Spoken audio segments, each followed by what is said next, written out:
ఈ 'knight of the seven kingdoms' first episode ఎలా ఉంది అంటే, నాకైతే నాస్టాల్జిక్‌గా అనిపించింది. మొదటి నుంచి నాకు ఈ షో మీద చాలా డౌట్స్ ఉన్నాయి. అంత బిగ్ బడ్జెట్‌తో కూడా 'house of the dragon' second season ఏం చేశారో చూసాక, తక్కువ బడ్జెట్‌తో వస్తున్న ఈ స్పిన్ ఆఫ్ మీద నాకు చాలా తక్కువ హోప్సే ఉన్నాయి. పైగా ఈ సిరీస్ షో రన్నర్ ఐరా పార్కర్‌ని సజెస్ట్ చేసింది 'House of the Dragon' show runner Ryan కాండలే. నిజం చెప్పాలంటే 'హెడ్జ్ నైట్' కథ అదే నోవెల్లా నాకు కాస్త బోరింగ్‌గానే అనిపించింది. కానీ షో చూస్తుంటే మాత్రం it all connected very well. First episode చూస్తేనే షో బుక్ కి ఎంత ఫెయిత్ఫుల్ గా ఉందో అర్థమైపోతుంది. చేసిన చిన్న చిన్న మార్పులు కూడా షోని ఇంప్రూవ్ చేశాయి. ఈ వీడియోలో కేవలం ఫస్ట్ ఎపిసోడ్ కి మాత్రమే స్పాయిలర్స్ ఉంటాయి. ఆ ఎపిసోడ్ చూసిన వాళ్ళు వీడియో చూడడం కంటిన్యూ చేయొచ్చు. లేదంటే జియో హాట్‌స్టార్ లో స్ట్రీమ్ అవుతోంది చూడండి. దయచేసి ఒక రిక్వెస్ట్, కేవలం ఒరిజినల్ ఇంగ్లీష్ ఆడియోతో సబ్ టైటిల్స్ తోనే చూడండి తప్ప తెలుగులో మాత్రం పొరపాటును కూడా ఎవరు చూడొద్దు. ఇంగ్లీష్ అర్థం కావట్లేదా? షో చూడడం మానేయండి. అసలు ఏం చేస్తున్నారు ఈ డబ్బింగ్స్ తో? అంత పెద్ద పెద్ద ఓటీటీ ప్లాట్ఫామ్స్ ఆ ట్రాన్స్లేట్ చేసి డబ్బింగ్ చెప్పించే ఆర్టిఫిషియల్ ఇంటెలిజెన్స్ అయినా కొంచెం ఎఫిషియెంట్ గా ఉండే వాడితే బాగుండేది. అసలు ఏం భాషది? పోయే కొద్దీ తెలుగు అందరూ మర్చిపోయి ఆ డబ్బింగ్ తెలుగే కరెక్ట్ అనుకుని అదే మాట్లాడేస్తారేమో అని నాకు ఒక్కోసారి భయం వేస్తూ ఉంటుంది. ఎనీవే, ఈ కథ బేసిక్ అవుట్లైన్ మనకు ముందే తెలుసు. అయినా ఒకసారి చెప్తాను. డంక్ ఒక హెడ్జ్ నైట్ ఒక రాజ్యంలో ఒక లార్డ్ దగ్గర పర్మనెంట్ గా ఉండడు. 7 కింగ్డమ్స్ తిరుగుతూ ఎక్కడ ఏ లార్డ్ కి ఏ వార్లో అవసరమైతే అక్కడ పోరాడతాడు. రాత్రులు రోడ్ల పక్కన ఉండే హెడ్జెస్ లో అంటే పొదల్లో పడుకుంటాడు. కథ మొదలయ్యేటప్పటికి డంక్ చిన్నప్పటి నుంచి స్క్వైర్ చేస్తున్న hedge knight sir Arlan of Pennytree చనిపోయాడు. అతని శరీరాన్ని పూడ్చిపెట్టిన డంక్ దగ్గర ఇప్పుడు గ్రీఫ్ తో పాటుగా కొత్తగా వచ్చిన స్వతంత్రం ఉంది. స్వీట్ ఫుడ్, చెస్ట్నట్, థండర్ అనే 3 గుర్రాలున్నాయి.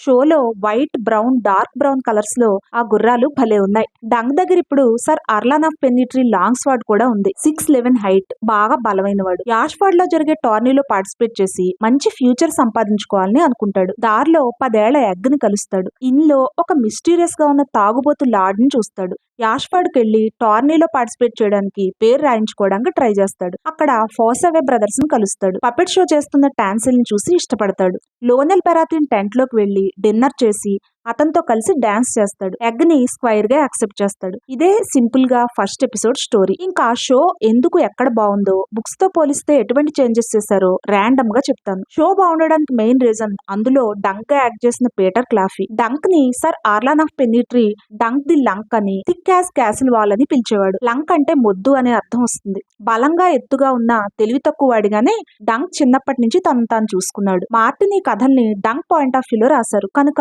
మనకి అతని చుట్టూ ఉన్న ప్రపంచం కూడా అతని కళ్ళతో, అతని ఆలోచనల్లోనే కనిపిస్తుంది. ఆ స్టంట్ ని షో బాగా పుల్ ఆఫ్ చేసింది. డంక్ క్యారెక్టర్ బుక్స్ లో కంటే స్క్రీన్ మీద బాగా క్లియర్ గా వచ్చింది. నిజానికి బుక్స్ లో కథ మొదలయ్యే నాటికి డంక్ వయసు 16-17 ఏళ్లు. డంక్ గా నటించిన పీటర్ క్లాఫీకి మాత్రం దాదాపు 30 ఏళ్లుంటాయి. ఆ ఆడ్నెస్ ని అతను తన సటిల్ యాక్టింగ్ తో కవర్ చేశాడు. ఆర్లాన్ ని పాతిపెట్టే సీన్, అక్కడ డైలాగ్స్ అన్ని చాలా వరకు దాదాపు 90% బుక్స్ లో ఉన్నట్టుగానే ఉన్నాయి. డంక్ మనసులో అనుకున్న మాటల్ని, ఆలోచనల్ని గుర్రాలతో మాట్లాడుతున్నట్టుగా మార్చారు. స్టాప్ రేపింగ్ సార్ అన్న ఆ డైలాగ్ బుక్స్ లో లేదు. అది విని మాత్రం నాకు చిన్నగా నవ్వొచ్చింది. యాష్ఫర్డ్ టోర్నీకి వెళ్లి ఏదో సాధించాలని డంక్ అనుకున్నప్పుడు అప్పటి వరకు వెనక వినిపించే సాడ్ మ్యూజిక్ కాస్త హీరోయిక్ గా మారుతుంది. ఆ తర్వాత లూజ్ మోషన్ సీనే ఎందుకు పెట్టారో తెలియదు. నిజానికి ఈ సిరీస్ లో ఏ సీన్ అయినా షాక్ వాల్యూ కోసం గానీ, గ్రాండ్ ఇంట్రడక్షన్స్ గా గానీ ప్లాన్ చేయలేదు. డంక్ స్టూల్ పాస్ చేసే ఆ సీన్ ఒక్కటి ఒక ఇన్నోసెంట్ మిస్టేక్ గానే కనిపిస్తోంది. ఆ సీన్ పెట్టినందుకు ఆడియన్స్ మమ్మల్ని క్షమిస్తారని ఆశపడుతున్నాను అన్నాడు షో రన్నర్ ఐరా పార్కర్. ఈ కథ జరిగే వరల్డ్ ఎంత అబ్జర్డ్ గా ఉంటుంది అన్న ఒక టోన్ సెట్ చేయడం కోసమే ఆ సీన్ పెట్టారట. బట్ అస్సలు అవసరం లేదు. ఒక ఆనెస్ట్ నైట్ కి 10 ఏళ్ల కుర్రవాడికి మధ్య జరిగే ఈ లైట్ హార్టెడ్ స్టోరీని పిల్లలు కూడా చూడగలిగేలా ఉంచితే బాగుండేది. బహుశా కాస్త గేమ్ ఆఫ్ థ్రోన్స్ టచ్ ఇద్దామని ఆ సీన్ ని, తర్వాత డంక్ నేకెడ్ గా ఉండే సీన్ ని చూపించినట్టున్నారు. అబ్బా, అవసరమా, తగలేస్తారా అనిపించింది వెంటనే నాకు. కానీ ఫస్ట్ ఎపిసోడ్ మొత్తానికి జరిగిన పొరపాట్లు ఆ రెండే. డంక్ ఎటువంటి బిల్డప్ లేకుండా ఫస్ట్ టైం స్క్రీన్ మీద ఎంత సింపుల్ గా కనిపించాడో, 10 ఏళ్ల ఎగ్ కూడా అంతే సాధారణంగా వెనక సన్నపాటి లైటింగ్ మధ్యలోంచి నడుచుకుంటూ వచ్చేసాడు. నిజానికి బుక్స్ లో గుండుతో బట్టలు లేకుండా ఉన్న చిన్న కుర్రాడిని చూస్తాడు డంక్. కానీ షోలో అతనికి పూర్తిగా బట్టలేసి మంచి పని చేశారు. ఇక్కడ ఎగ్ తో మాత్రం నాకు కొంచెం ప్రాబ్లం ఉంది. చిన్న కుర్రాడు, ఆ అబ్బాయిని ఏం అనకూడదు గానీ షోలో అతని క్యారెక్టర్ ని డిజైన్ చేయడంలోనే ప్రాబ్లం ఉంది. వయసు కంటే ఎక్కువ మెచ్యూరిటీ ఉన్న కుర్రాళ్ళ నటించమని చెప్పినట్టున్నారు. కానీ అబ్బాయి ఎక్స్ప్రెషన్స్ మెచ్యూరిటీకి బదులుగా సాడ్నెస్ ని ప్రొజెక్ట్ చేశాయి. న్యాచురల్ గా 10 ఏళ్ల కుర్రాడికి ఉండాల్సిన చీర్ఫుల్నెస్ ని ఆ సాడ్నెస్ కిల్ చేసేసింది. నెక్స్ట్ ఎపిసోడ్స్ లో ఏమైనా సెట్ అవుతుందేమో చూడాలి. ఇక ఇన్ అయితే అచ్చం బుక్స్ లో డిస్క్రైబ్ చేసినట్టే ఉంది.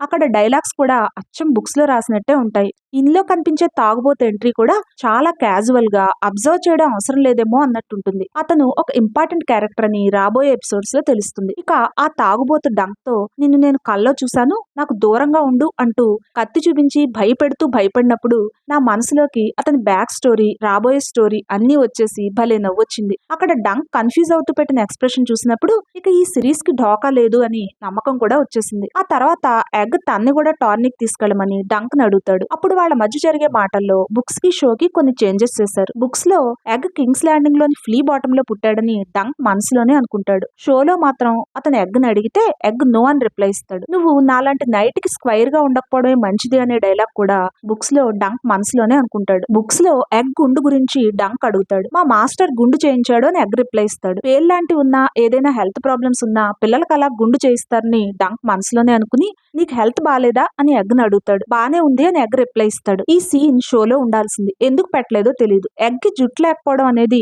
ఈ స్టోరీలో ఒక ఇంపార్టెంట్ పాయింట్. ఇక డంక్ యాష్ఫర్డ్ టోర్నీ జరిగే ప్లేస్ కి వచ్చినప్పుడు ఆ స్టోరీ జరిగింది స్ప్రింగ్ లో కనుక చుట్టూ పచ్చడి చెట్లు అవి ఫ్రెష్ గా కనిపిస్తూ ఉంటాయి. ఫీల్డ్ లో టెంట్స్, దూరంగా యాష్ఫర్డ్ క్యాసిల్ కనిపిస్తూ ఉంటుంది. మార్కెట్ చూస్తే మాత్రం మళ్ళీ వెస్ట్ రోస్ కి వెళ్ళినట్టుగా నాస్టాలజిక్ గా అనిపించింది. డంక్ టోర్నీలో పార్టిసిపేట్ చేయడానికి తన పేరు రాయించుకోవడానికి మాస్టర్ ఆఫ్ ది గేమ్స్ దగ్గరికి వెళ్ళినప్పుడు సోల్జర్స్ యాష్ఫర్డ్ కలర్స్ అయిన ఆరెంజ్, వైట్ క్లోక్స్ లో కనిపిస్తారు. మాస్టర్ ఆఫ్ ది గేమ్స్ కి డంక్ నైట్ లాగా కనిపించడు, చెప్పినా నమ్మడు. చివరికి డంక్ మీద జాలిపడి ఎవరైనా లార్డ్ లేదా నైట్ రికమెండేషన్ తీసుకొస్తే పేరు రాసుకుంటానంటాడు. డాండారియన్ హౌస్ కి తన మాస్టర్ ఆర్లాన్ సర్వీస్ చేశాడని అప్పుడే డంక్ గుర్తొస్తుంది. అతన్ని అడుగుదామని మ్యాన్ఫ్రెడ్ డాండారియన్ ఉన్న టెంట్ దగ్గరికి వెళ్తాడు. అక్కడ బ్యాక్గ్రౌండ్ లో మనకి డాండారియన్ సిజిల్ కనిపిస్తూ ఉంటుంది. అది ఒక మెరుపు సింబల్. అక్కడే మళ్ళీ బుక్స్ లో లేని లేడీస్ సీన్ ఒకటి ఉంటుంది. అందులో చిన్న లాజికల్ మిస్టేక్ చేశారు షో మేకర్స్. మ్యాన్ఫ్రెడ్ నిద్రపోతున్నాడని ఒక స్టాగ్ అంటే నాణ్యం ఇస్తే మ్యాన్ఫ్రెడ్ నిద్ర లేపుతానని అంటుంది ఆ అమ్మాయి. డంక్ తన దగ్గర నాణాలు లేవంటాడు. నైట్ అయ్యుండి నీ దగ్గర డబ్బులు లేవా అని అడుగుతుంది ఆ లేడీ. డంక్ నైట్ అని వాళ్ళకి మాత్రం ఎందుకు అనిపించింది? అతని బట్టలు గాని బిహేవియర్ గాని ఏమీ అలా లేవు కదా. డంక్ చెప్పుకున్నా కూడా ఎవరు నమ్మట్లేదు. కేవలం హెడ్జ్ నైట్ అంటే ఏంటో ఆడియన్స్ కి ఎక్స్ప్లెయిన్ చేయడం కోసం పెట్టిన సీన్ అది. లాజిక్ ఆలోచించకుండా చూస్తే ప్రాబ్లం లేదనుకోండి. తర్వాత డంక్ కి స్టెఫాన్ ఫాసవే, రేమన్ ఫాసవేలు కనిపిస్తారు. వాళ్ళు కూడా వాళ్ళ సిజిల్ అయిన యాపిల్ కలర్ డ్రెస్సెస్ లో వాటి మీద యాపిల్ సింబల్స్ తో, ఎల్లో మీద రెడ్ యాపిల్ ఉన్న షీల్డ్స్ తో కనిపిస్తారు. రేమన్ కూడా డంక్ ని సర్ అని పిలుస్తాడు అనుకోండి. తర్వాత రివర్ దగ్గర డంక్ స్నానం చేసి ఫ్రెష్ అయ్యే ఆ అన్నెసరీ నేకెడ్ సీన్ వస్తుంది. ఆ తర్వాత మళ్ళీ డంక్ మ్యాన్ఫ్రెడ్ డాండారియన్ కోసం వెళ్లి లేడీస్ తో మాట్లాడి వస్తాడు. ఆ దారిలోనే పపెట్ షో చేస్తున్న టాన్సెల్ ని చూస్తాడు. ఆమె అతనికి నచ్చుతుంది. ఇక్కడే మళ్ళీ షో బుక్స్ తో డిఫర్ అవుతుంది. టాన్సెల్ ఒక పపెటీర్, అంటే తెర వెనక నుంచి తాళ్లు కట్టి చిన్న చిన్న తోలు బొమ్మలు ఆడిస్తారు కదా, ఆ పపెట్ షో అలా ఉండాలి. కానీ షోలో డ్రాగన్స్ లేని లోటు తీర్చడం కోసమేమో వాటిని పెద్ద పెద్ద బొమ్మలుగా మార్చారు. షోలో టాన్సెల్ ఆ పపెట్ షోని నెరేట్ చేస్తూ ఉంటుంది. ఆ తర్వాత మళ్ళీ డంక్ కి రేమన్ ఫాసవే కనిపిస్తాడు. అతను డంక్ ని హాఫ్ మ్యాన్ అని పిలవడం కూడా బుక్స్ లో లేదు. అతను డంక్ ని బెరాతియన్ టెంట్ దగ్గరికి తీసుకెళ్లినప్పుడు ఆ టెంట్ డెకరేషన్ చూడాలి, భలే ఉంటుంది. బెరాతియన్ కలర్స్ అయిన yellow and black colour tent మీద మొత్తం జింక కొమ్ములతో డెకరేట్ చేసి ఉంటుంది. టెంట్ అటు ఇటు వాళ్ళ సిజిల్స్ వేలాడదీసి ఉంటాయి. లోపలంతా కూడా జింక కొమ్ములు లాంటి క్యాండిల్ హోల్డర్స్, బోలెడని వెలిగించిన క్యాండిల్స్. ఆ లైటింగ్ లో టెంట్ చాలా బ్రైట్ గా కనిపిస్తూ ఉంటుంది. బెరాతియన్స్ అంతా కూడా ఎల్లో బ్లాక్ డ్రెస్సెస్ లో కనిపిస్తారు. లోనెల్ బెరాతియన్ జింక కొమ్ములు కిరీటం పెట్టుకుని మెడలో పెద్ద గొలుసు వేసుకుని ఉంటాడు. బుక్స్ ప్రకారం అయితే లోనెల్ చాలా పొడవుగా ఉండాలి. డంక్ అంటే తక్కువే గానీ దాదాపు డంక్ అంత పొడవు ఉండాలి. లోనెల్ బెరాతియన్ గా నటించిన డేనియల్ ఇంగ్స్ హైట్ 6 feet, డంక్ 6'11" ఉండాల్సింది పీటర్ 6'5" కావడం వల్ల ఎలా అయినా బుక్స్ లో డిస్క్రైబ్ చేసినంత మాసివ్ గా అయితే షోలో డంక్ కనిపించట్లేదు. ఆ తర్వాత లోనెల్ బెరాతియన్ డంక్ ని పిలిచి మాట్లాడడం, డాన్స్ చేయమండం, ఇద్దరు ఒకరి కాళ్ళు ఒకరు తొక్కుకోవడం, బాగా డ్రింక్ చేసిన మత్తులో మనసువిప్పి మాట్లాడుకోవడం జరుగుతాయి. అక్కడ డంక్ కి మళ్ళీ మ్యాన్ఫ్రెడ్ డాండారియన్ కనిపిస్తాడు. తన్ని ఓట్ చేయమని అడిగితే నువ్వెవరో తెలియదు పొమ్మంటాడు మ్యాన్ఫ్రెడ్. డంక్ తిరిగి తను అకామిడేట్ అయి ఉన్న ట్రీ దగ్గరకు వచ్చేసరికి అతనికి అక్కడ ఎగ్ కనిపిస్తాడు. అప్పుడు వాళ్ళ మధ్య జరిగే కాన్వర్సేషన్ లో డంక్ పేరు విని బుక్స్ లో అయితే ఎగ్ గట్టిగా నవ్వుతాడు. కానీ షోలో ఎగ్ ని మరీ సీరియస్ గా చూపించడం వల్ల అప్పుడు కూడా సీరియస్ ఎక్స్ప్రెషన్ తోనే ఉంటాడు. ఆ టైంలోనే డంక్ తన పేరుని సర్ డంకన్ ది టాల్ గా మార్చుకుంటాడు. చివరికి డంక్ ఎగ్ ని స్క్వైర్ గా యాక్సెప్ట్ చేస్తాడు. ఇద్దరు కామెట్ గురించి మాట్లాడుకునే కాన్వర్సేషన్ కూడా బుక్స్ లో ఉండదు. కామెట్ ని చూసి లక్ కలిసి వస్తుందా అని డంక్ మనసులోనే అనుకుంటాడు. ఈ డంక్ ఎగ్ ని కలిసే సీన్ నిజానికి బుక్స్ లో చాలా ముందరే, అంటే డంగ్ టార్నీ దగ్గరికి రాగానే జరుగుతుంది. బహుశా ఫస్ట్ ఎపిసోడ్ కి మంచి ఎండింగ్ ఇవ్వడం కోసం చివరికి షిఫ్ట్ చేసినట్టున్నారు. ఇంకా ముందు జరిగే కొన్ని సీన్స్ నెక్స్ట్ ఎపిసోడ్ లో రావచ్చు. డంగ్ క్యారెక్టర్ లోని అమాయకత్వం, ఆనెస్టీ, అతని పర్స్పెక్టివ్ తోనే ఈ కథలు నడుస్తాయి. డంగ్ అవసరం లేని విషయాల జోలికి వెళ్ళడు కూడా. షోలో అయితే లోనెల్ బెరాథియన్ తో మాట్లాడేటప్పుడు ఇన్విజిబుల్ గా ఉండడం మాలాంటి వాళ్ళకి మంచిది అన్నట్టుగా చెప్తాడు. ఫాసోవే ఫైట్ కి రమ్మన్నప్పుడు కూడా రానంటాడు. కానీ వెళ్లి పెద్ద ప్రమాదంలో ఎలా పడతాడు అనేది కథలో తర్వాత రాబోయే ట్విస్ట్. బహుశా సెకండ్ ఎపిసోడ్ అంతా టార్గేరియన్స్ టోర్నమెంట్ కి రావడం కనిపిస్తుంది. థర్డ్ ఎపిసోడ్ నుంచి అసలు కథ మొదలవచ్చు. ఇక సౌండ్ ట్రాక్ చాలా బాగుంది. మొదట్లో చాలా సేపు సాడ్ మ్యూజిక్ వినిపిస్తుంది. అక్కడి నుంచి సీమ్లెస్ గా అనిపిస్తుంది. సెట్స్ డిజైనింగ్, లైటింగ్, సినిమాటోగ్రఫీ అన్ని పర్ఫెక్ట్ గా ఉన్నాయి. మొదట్లో పోస్టర్స్, టీజర్స్ చూసినప్పుడు నాకు కలర్ గ్రేడింగ్ గురించి కొంచెం డౌట్ ఉండేది. కానీ సిరీస్ లో మొత్తం వర్కౌట్ అయిపోయింది.